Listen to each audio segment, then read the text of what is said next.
Work is underway on William and Kate's so-called Ring of Steel, but it is really land-grabbing royal edition. The Prince and Princess of Wales, under the guise of security, are walling off an astounding 150 acres of Windsor Great Park. This isn't just about establishing a home perimeter, it's about the creation of a small empire carved out of public land. Imagine the scene, heavy-duty trucks rumbling in, fencing materials being offloaded, and the relentless hum of machinery as the transformation of Forest Lodge into a fortress begins. The once open and welcoming space is now becoming an impenetrable stronghold. A staggering 2.3-mile exclusion zone is being etched out, a zone that used to be freely accessible to the public. But now, the once leisurely strolls through the park are replaced by glaring no trespassing signs. The consequences for ignoring these signs are severe. Immediate arrest awaits those who dare to venture across the boundary. Arrest for what, you may ask? The crime is merely daring to step on what was once shared green space. This land grab isn't just about the royal family securing their privacy. It's about the assertion of privilege. It's about a family already housed and funded by taxpayers claiming more land for themselves while ordinary people are left fenced out. In an era where the UK grapples with a housing crisis and dwindling public access to green spaces, it seems the Waleses are more interested in expanding their private playground. So let's not mince words here. This is more than a mere security measure. It's the royal version of land grabbing, seizing 150 acres of public land for private use. And the irony is rich, with William, a man who often speaks about community and environmental stewardship, leading the charge. Arrest for what? For daring to step on what used to be shared green space. This isn't just about protection. This is about privilege. Imagine being the beneficiary of a vast public purse, your every need met, your every whim indulged. Now, picture that same family, already generously provided for by the tax-paying public, staking a claim to more public land. Yes, this is happening in the United Kingdom, a country suffering under the weight of a housing crisis and where access to green spaces is rapidly diminishing.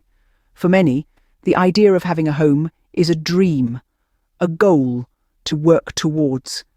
In contrast, the Waleses, already residents of multiple grand estates, are now annexing an additional 150 acres of Windsor Great Park. This is no minor adjustment to their property line. It's an audacious land grab, commandeering what was once a shared green space for their personal use. While the average Briton scrimps and saves, working tirelessly to afford even a modest home, the royal family is fencing off a vast tract of land. The irony is palpable. The same individuals funded by hard-working taxpayers are now denying these same taxpayers access to public land. The UK is in the grip of a housing crisis. Each year, the dream of owning a home slips further out of reach for many. Yet, at this time of need, instead of using their influence to alleviate the situation, the Waleses are expanding their private playground. Public green spaces are also under threat. These vital areas provide a necessary respite from the hustle and bustle of daily life, a place to connect with nature and recharge. However, public access to these spaces is being eroded bit by bit. And now, the Waleses have claimed a sizable chunk of such a space for their personal use. At a time when the UK faces a housing crisis and shrinking public access to green spaces, the Waleses are expanding their private playground. The stark reality of this situation serves as a stark reminder of the disparity between privilege and the everyday struggles of the average person. The irony is thick. William, the man who lectures about community and environmental stewardship, is literally hammering fences into public land. Picture this: a prince who has passionately spoken out about the importance of community and environmental stewardship, now taking over public land for his personal domain. William, the Prince of Wales, is known for advocating for environmental issues. He has launched initiatives, delivered speeches, and used his platform to raise awareness about the critical importance of preserving our planet for future generations.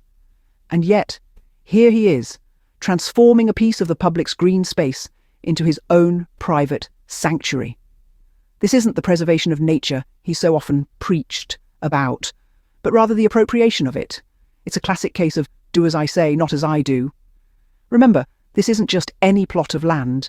We're talking about 150 acres of Windsor Great Park, a cherished public space that has been enjoyed by many for centuries.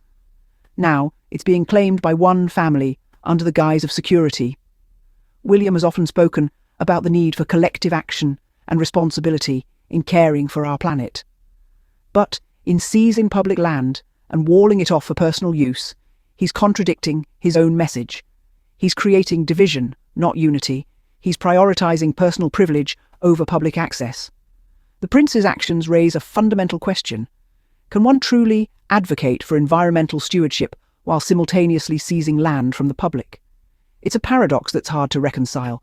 This isn't just about a royal family's security. It's about the broader implications of their actions on the society they're meant to serve. It's about the conflict between words and actions, between public service and personal interests. Security is one thing. Seizing 150 acres of exclusion is something else entirely. The royal version of land grabbing.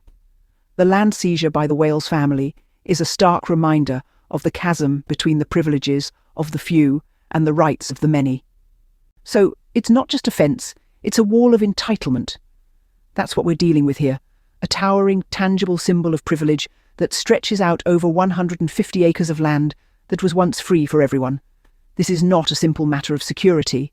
This is a statement of ownership, a declaration that this land, once a shared space for public recreation and enjoyment, now belongs exclusively to the royal family. It's a bold display of entitlement that feels particularly jarring in a time when the rest of the country grapples with a housing crisis and diminishing access to green spaces. Imagine, if you will, a family in the heart of the city. They live in a cramped apartment, devoid of any outdoor space. They long for the freedom to roam, for the opportunity to breathe in fresh air and marvel at the beauty of nature. They dream of a space where their children can run freely, where they can escape the concrete jungle, if only for a little while. That space was Windsor Great Park. That space was a sanctuary, a haven, a place for the public to enjoy. But now it's being fenced off, claimed by those who already have so much. This isn't just about a fence. This is about the broader issue of entitlement. It's about a royal family who, despite already being housed and funded by taxpayers, feels entitled to seize a vast swath of public land for their own private use. It's about the stark contrast between the haves and the have-nots, the privileged and the struggling. While people are grappling with the harsh realities of the housing crisis, struggling to find a place to call home, the future king and queen are expanding their private playground. They are carving up Windsor Park, transforming it into their own no-go kingdom. So let's be clear, this is more than just a fence. This is a wall of entitlement. It's a stark reminder of the power dynamics at play, of the widening gap between the royal family and the people they are meant to serve. While people struggle for housing and public space, the future king and queen are carving up Windsor Park into their own no-go kingdom. The rest of us, locked out under threat of arrest. This isn't a light-hearted game of keep-out, it's a serious matter of public exclusion. Imagine, if you will, a family stroll through Windsor Great Park, a tradition perhaps enjoyed for generations.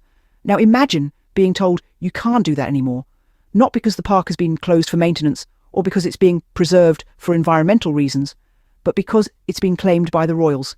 The implications are stark. The public, who once enjoyed the freedom to roam these 150 acres, are now barred from entry.